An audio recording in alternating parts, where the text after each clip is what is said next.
Buenos días. Vamos a comenzar con la sesión general de hoy a cargo del doctor Camilo Llamoza Torres, que, bueno, en cuanto le comentamos la posibilidad de hacer una sesión y nos propuso un tema como el que tenemos hoy, las hepatitis inmunomediadas asociadas a las vacunas contra el SARS-CoV-2, nos pareció una fantástica idea y, por supuesto, el timing ahora, en este momento que empezamos con la nueva campaña de vacunación con la cuarta dosis, pues ha caído de manera ideal. Así que, bueno, dejamos con el doctor Llamoza y esperamos que esta sesión resulte de vuestro interés. Muchas gracias. Buenos días a todos. Soy Camilo Llamoza, del Servicio de Aparato Digestivo del Hospital Virgen de la Risaca. No tengo conflictos de interés para esta sesión. Un poco he distribuido los puntos a tratar en esta agenda. Y bueno, como todos sabéis, la pandemia nos ha cambiado la vida en todo sentido, a nivel sanitario, social, político, de todo como queráis verlo. Pero necesitamos datos sólidos para dar, digamos, determinadas posiciones con determinados puntos de estos aspectos. Entonces, revisando la página web de la Organización Mundial de la Salud, podemos ver que al día de hoy hay más de 600 millones de personas infectadas. En España, pues llevamos como 13 millones de casos confirmados, más de 100.000 muertes registradas. Y si vamos ahondando en los datos, vemos que de esas cifras, a 26 de octubre del 2022, donde se cogieron estos datos, habían más de 12.000 millones de dosis de vacunas administradas. ¿Qué datos en España tenemos? Pues nos vamos a datos oficiales del Ministerio. Podemos ver de lo que hay, de las vacunas disponibles, las publicadas, las que probablemente pueden llegar. Y entonces vemos que tenemos las más conocidas de Pfizer, de Moderna, de AstraZeneca, Janssen y otras de otro perfil que todavía están pendientes de ponerla. Ya el gobierno ha comprometido la compra de una determinada cantidad de dosis, son las de Sanofi, de IPRA. Luego haré unos comentarios sobre ellos. Y con respecto a números, a nivel de España se puede considerar que al menos 40 millones de personas han recibido una dosis de estas vacunas. 40 millones considerados como una pauta completa. Y si miramos datos de la región de Murcia, más de 1.300.000 personas han recibido al menos una dosis. De manera porcentual, estamos en un 84% de cobertura, entre 84 y 89% de cobertura vacunal. Si lo miramos por regiones, Asturias, en esta misma web, mencionan alrededor del 90% de cobertura poblacional. Baleares, la más baja, alrededor de 70 y tantos %. Y seguimos mirando datos. Vemos, entonces, lo primero que nos ponemos a pensar, este es el tipo de vacunas que nos han facilitado, cuántas están disponibles, qué es lo que se viene, qué es lo que hay.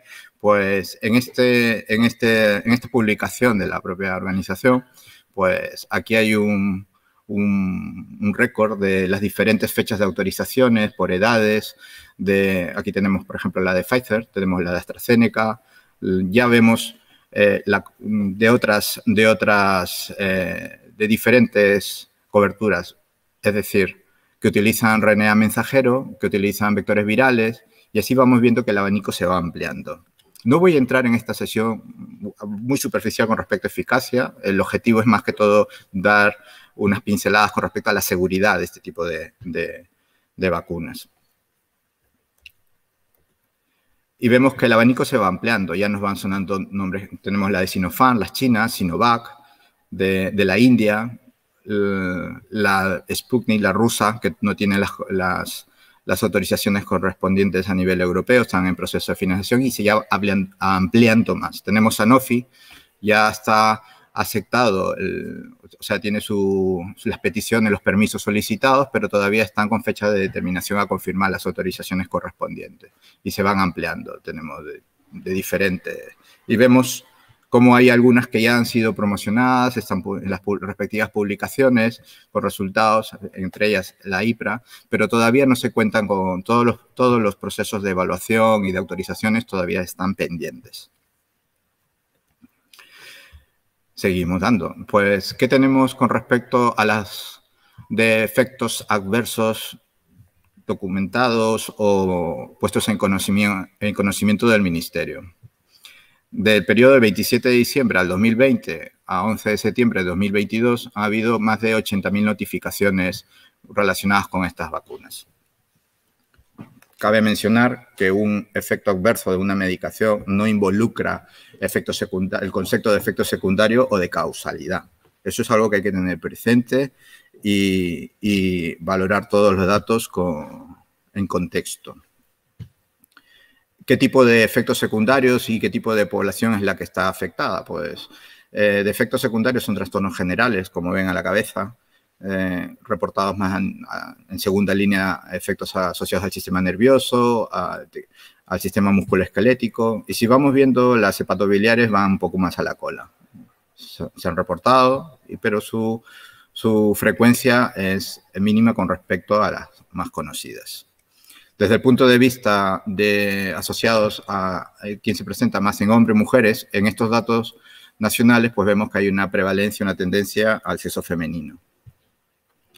Bueno, cogiendo datos de la Agencia Española del Medicamento, los 10 efectos adversos, entre los 10 primeros efectos adversos más frecuentes, pues vemos con la variante de Pfizer, pues tenemos descrito pirexia, cefalea, mialgia, es decir, efectos generales, siendo los más frecuentes. Un 32, un 15%, ya por debajo del 10%, pues va asociado a presencia de linfadenopatía, náuseas, escalofrío, astenia. Estos datos que ven en el lado derecho de la pantalla, pues lo describen a los pocos datos que se tienen con la tercera dosis, que van más o menos en el mismo perfil que los datos globales. Esto es con la Moderna, ahora le llaman Spikevax, y vemos un poco el perfil muy similar. Un poco, si somos más exquisitos, podemos ver más hincapié con dolor en la zona de la vacunación, hasta más de un 15%. Sí, los síntomas osteomusculares también de una prevalencia relativamente importante, si queremos considerarlo, y todos lo hemos experimentado. Entonces, visto eso, visto, digamos, el perfil de seguridad descrito de estas vacunas, entramos un poco más ya en el tema con respecto a la afectación a nivel hepático. El hígado es susceptible a la infección por el SARS-CoV-2.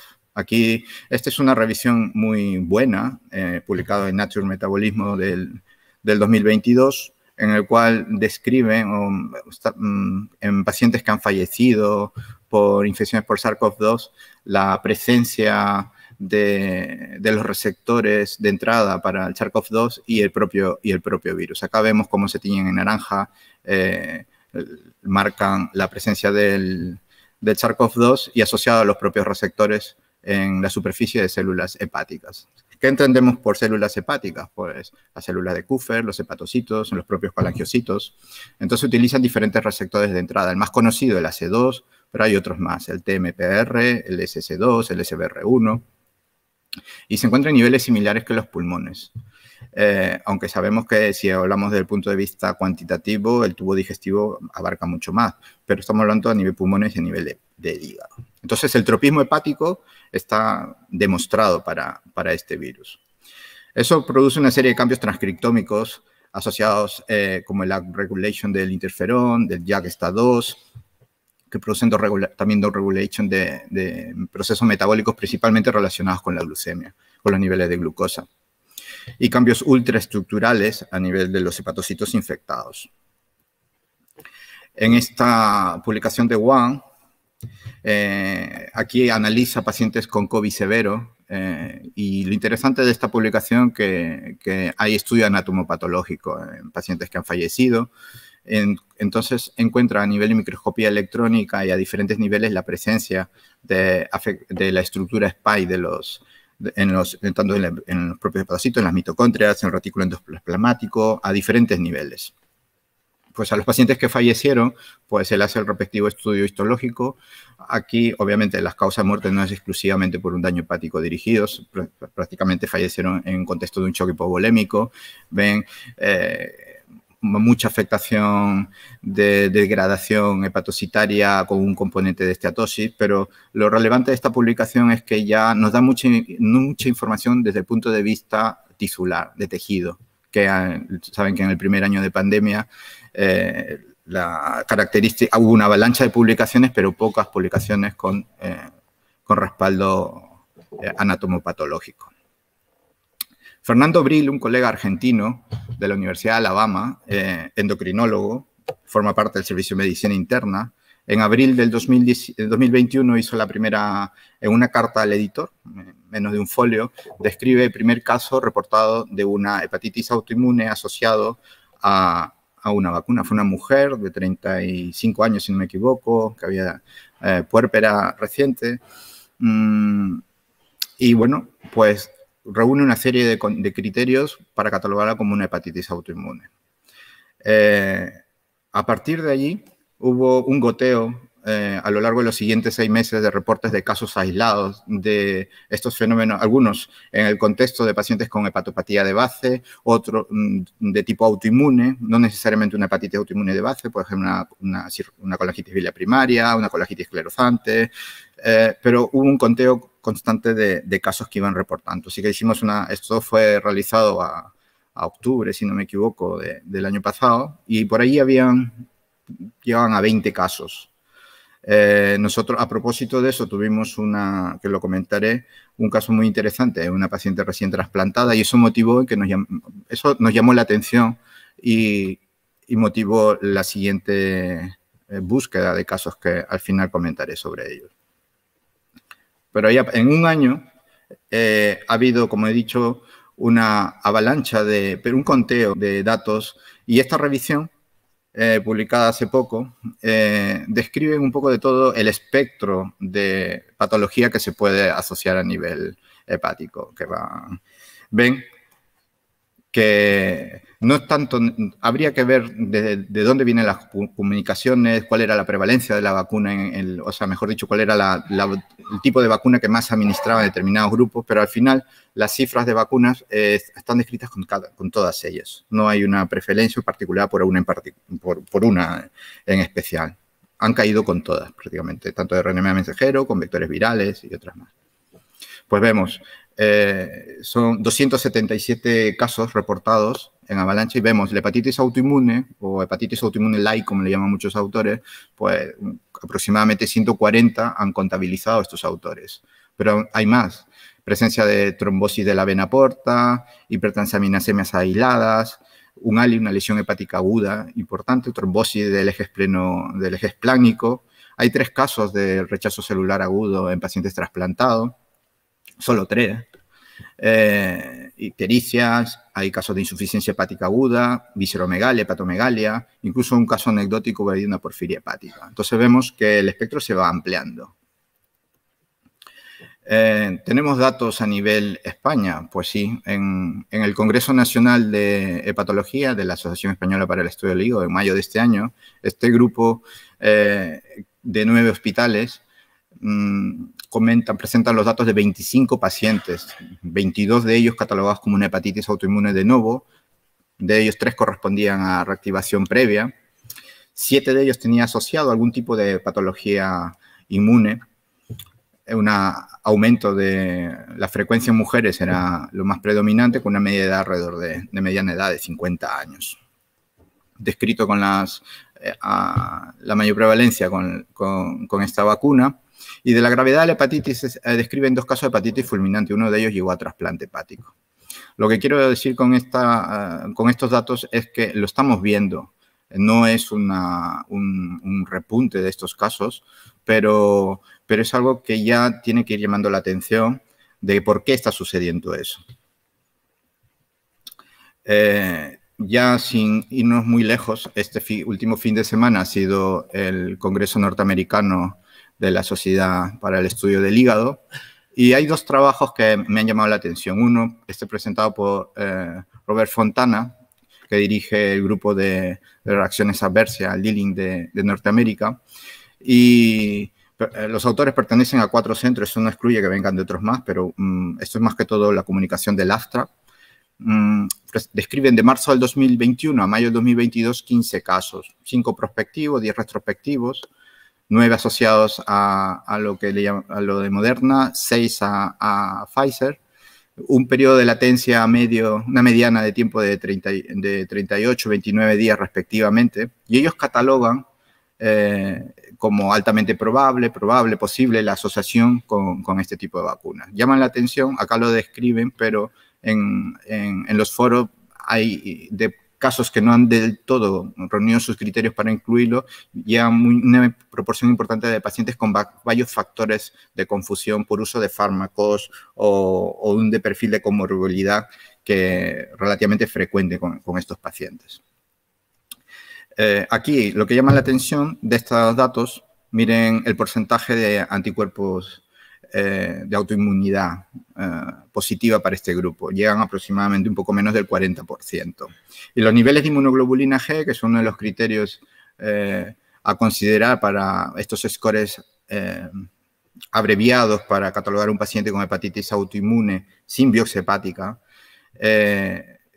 su grupo no eran relativamente altos o elevados. El 56% de estos pacientes tenían biopsia hepática, la tercera parte requirieron el uso de corticoides, hubieron 3 pacientes que se respusieron a las vacunas y consideran pacientes con criterios de DILI crónico, es decir, DILI son las siglas en inglés de lesión hepática asociada a fármacos, de casi la mitad. 2 pacientes con hepatitis autoinmunes previa y es cierto, de momento se lo ha reservado, no hay datos publicados con su asociación con estudios de HLA o GWAS. ¿Qué quiere decir eso? Que estamos viendo, como hemos dicho, con tantas personas vacunadas a nivel mundial, lo esperable, si fuera una relación causa-efecto directa, es que la incidencia se hubiera disparado de hepatitis autoinmune y eso no lo hemos visto. Entonces, ¿qué es lo que pasa? ¿Qué es lo que estos pacientes lo hacen? Entonces, ahí entra a tallar el factor humano, valorar cuál es la predisposición de este tipo de pacientes a que hagan este tipo de reacciones. Dije que habían 2 comunicaciones que me llamaron la atención. Una fue del doctor Fontana y esta de un médico, Schiffman, que va como único autor en el Astra y pone que él solito encuentra 11 pacientes en un monocentro, pero describen estos pacientes. Llama la atención que una sola persona describa 11 casos. Bueno, un poco más en el perfil. En las peculiaridades clínicas, un 10% de eosinofilia y un 22% con manifestaciones clínicas en forma de rash. Entonces, siempre la pregunta que nosotros nos hacemos, ¿estamos frente a una patología autoinmune de debut o estamos viendo una manifestación de un DILI, de un efecto adverso por drogas? Eso puede ser, si se cumplen determinados criterios, se puede establecer con bastante posibilidad que esté asociado, pero a veces no. A veces es lo más difícil que hay para discernir tanto a nivel clínico, a nivel de pruebas complementarias, especialmente de la histología. Entrando un poco en nuestra casuística, voy a traer unas fotos de 2 pacientes, un hombre y una mujer, que desarrollaron criterios para una hepatitis autoinmune. Estos son los cilindros de una biopsia. De manera general, no sé si se ve aquí el cursor, sí. Se ven algunos pequeños infiltrados a nivel perisportales. Un poco más. Este es el otro paciente, es el varón que hizo una hepatitis aguda grave cuando ven aquí los cilindros, lo que llama la atención desde el punto de vista es que hay una gran componente de necrosis, no se ve prácticamente acúmulos de células. Esta es una tinción de Paz. Aquí se ven restos de hepatocitos a nivel de algunos espacios porta. Este es un tricrómico de Mason. Lo utilizan mucho los patólogos para ver si el componente de fibrosis residual, o sea, si se trata de un paciente que ya tenía una hepatitis autoinmune previa, ¿no? Entonces, lo que queda ahí, lo que ven en azul, son restos del colágeno y no hay más que todo de la estructura del parénquima más que un componente de fibrosis tal cual. Un gran componente de necrosis. Vuelvo al otro caso, en esta lámina es más que todo para buscar los datos que nos orientan a una hepatitis autoinmune.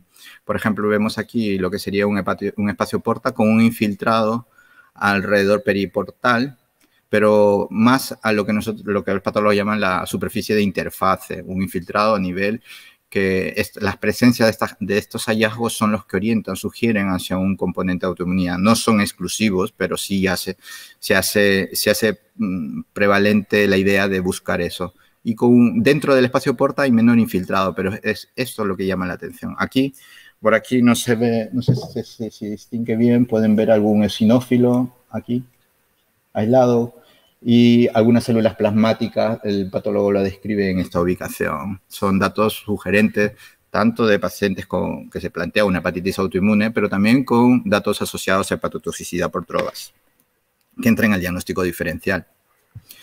Esto es un PAS. Estas imágenes son traídas aquí aquí se ve un gran componente de necrosis centrolobular. Y lo que ven aquí son restos de hepatocitos y acá hay una proliferación de neoconductillos biliares. Son datos que trata que el hígado, que nos dicen que el hígado está tratando de responder, pero no puede, pues, sobre un gran componente de necrosis.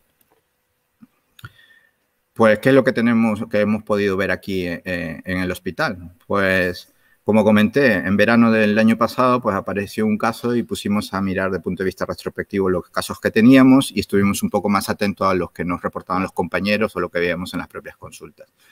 Entonces, de enero del 2021 al mes anterior, podemos describir que hemos identificado 12 pacientes. Aquí, con respecto a la vacuna, pues hay de todo. Hay pacientes que han recibido, por ejemplo, el 41%, o sea, 5 pacientes de ellos, si miras el historial de vacunas, han recibido mixta, han recibido de las dos. Un paciente nada más había recibido la primera dosis de Janssen y 2 de Pfizer. Pero lo que no fuimos a buscar es en el momento del brote, cuál fue la última vacuna que se le había recibido. Pues en ese contexto, 5 habían recibido Moderna, 7 habían recibido las de Pfizer y vemos que a partir de la segunda dosis, 5 de ellos fue donde un 40% experimentó este contexto clínico y ya con 3 dosis hasta también lo mismo. Es decir, a partir de la segunda dosis ya vemos cosas.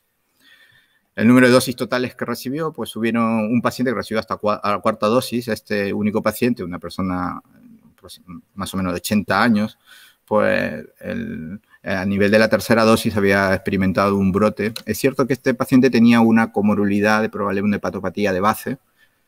Se recuperó rápidamente, prácticamente sin necesidad de corticoides. Y de manera crónica me refiero. Y luego, pues, más de 6 meses después se recibió la cuarta dosis sin ninguna complicación posterior.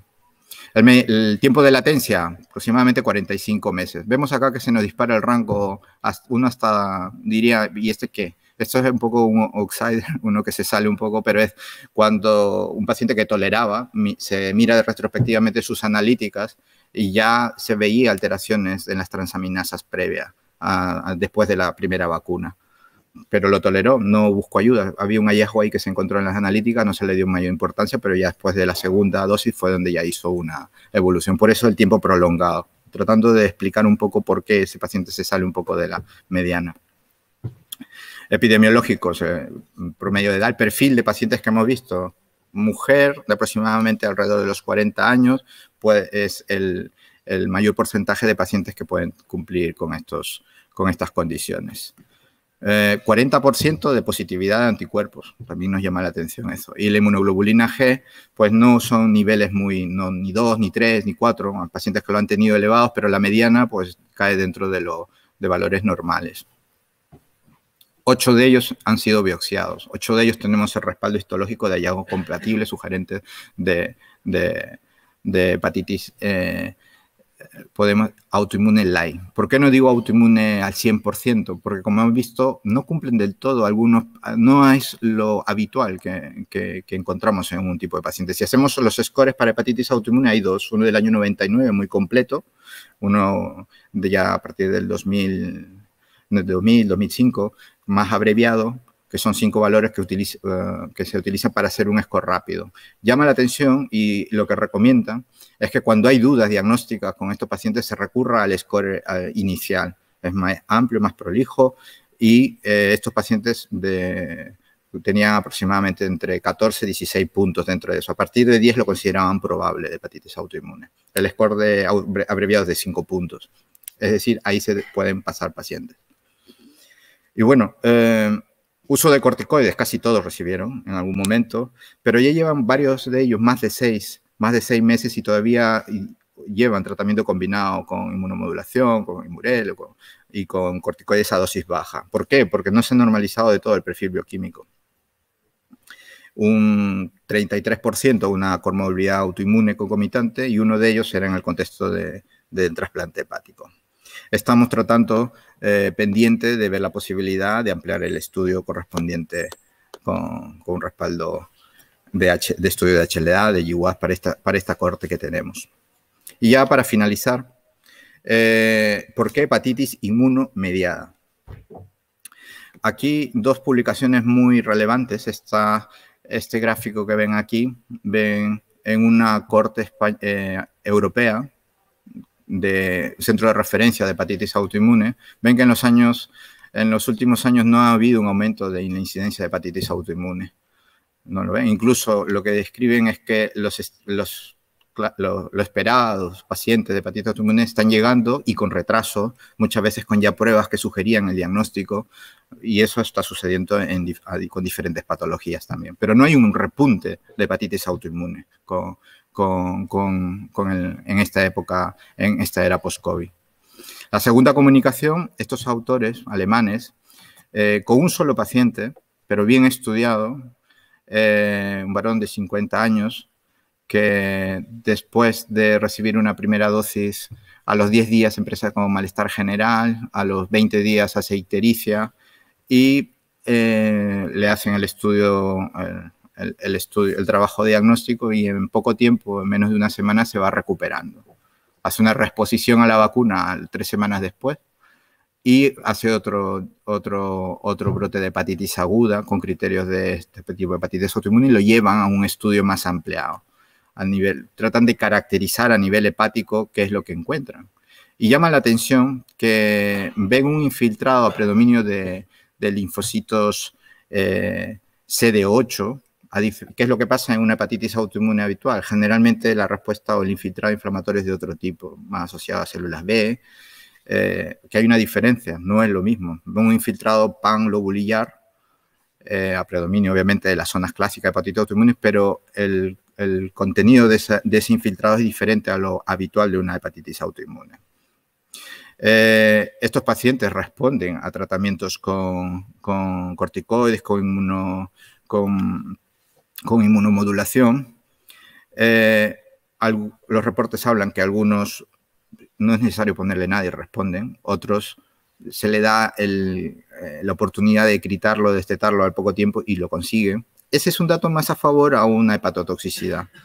En nuestro grupo hemos visto que ya han pasado 6 meses y muchos de ellos todavía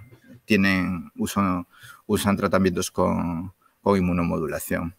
Y esta es la penúltima diapositiva. A nivel tisular, a nivel ultraestructural, utilizando técnicas de detección in situ ven que hay expresión de RNA de la vacuna a nivel hepatocitario. A diferencia del estudio anterior que comenté de ese caso, le hicieron la inmunohistoquímica para presencia de proteínas spike dentro del tejido y no encontraron. Los autores describen de que el estudio se hizo quizás no en el momento del brote.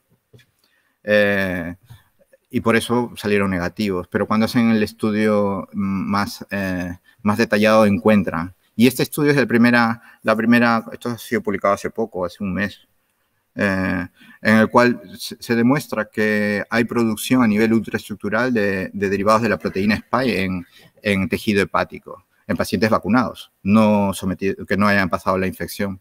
Y la pregunta aquí, más que respuesta, tenemos cada vez más preguntas, porque lo que se plantea es, entonces, ¿a mí me vacunan? ¿Tengo riesgo de una hepatitis autoinmune? Pues hay un posicionamiento de la Sociedad Europea para el Estudio del Hígado, en donde, primero, las vacunas son seguras y eficaces. Es decir, todo paciente que esté elegible para vacunarse debería vacunarse.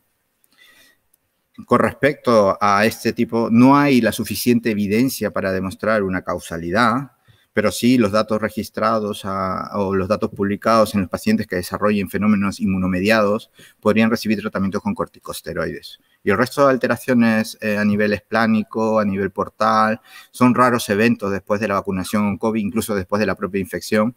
Y ahí hay que comentar también que en los cuadros que puse iba más asociado a las vacunas con vectores virales, ¿no?